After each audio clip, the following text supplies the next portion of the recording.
বাংলাদেশ ও ভারতের বিভিন্ন প্রদেশ থেকে যারা চিকিৎসার জন্য টাটা হসপিটালে আসবেন তাদের জন্য থাকার বিশেষ ব্যবস্থা আছে।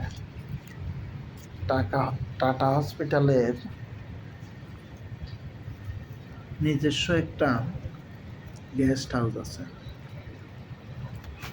আপনারা এই যে দেখতেছেন আমার পিছনে, এই হচ্ছে টাটা হসপিটাল। এখানে ক্যান্সারের চিকিৎসা হচ্ছে প্রেমাস রয় গেস্ট হাউস। এটা হলো টাটা হসপিটালের খুব নিকটে, অনেক সুন্দর মনোরম পরিবেশে 10 তলা একটা ভবন। एक ब्लॉग भी बनाएगा बांग्लादेशी अपनी के लिए। অনেক নিরাপদ, থাকার জন্য অনেক ভালো একটা সুব্যবস্থা আছে। থাকা খাওয়া সহ যাবতীয় সব এখানে পাওয়া যায়। ভিতরে অনেক সুন্দর পরিবেশ।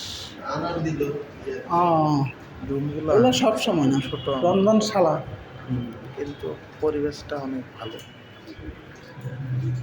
আপনারা ভিতরের রুমগুলো দেখতে পারেন।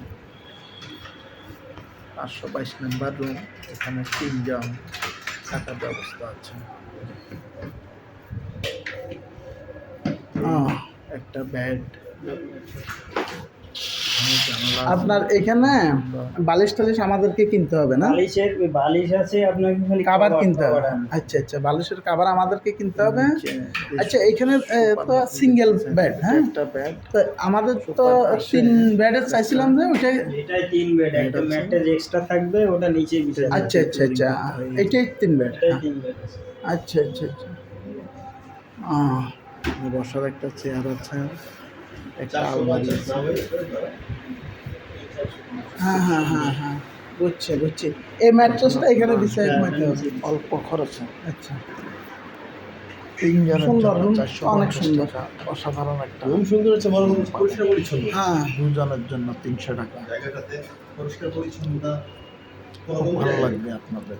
ওয়াশরুম একসাথে না? এগুলো অনেক সুন্দর, অনেক পরিষ্কার, যেটা অন্যান্য হোটেলে পাবেন না। জিজ্ঞাসা অসংখ্য। Thank you. ভিডিওটি ভালো লাগলে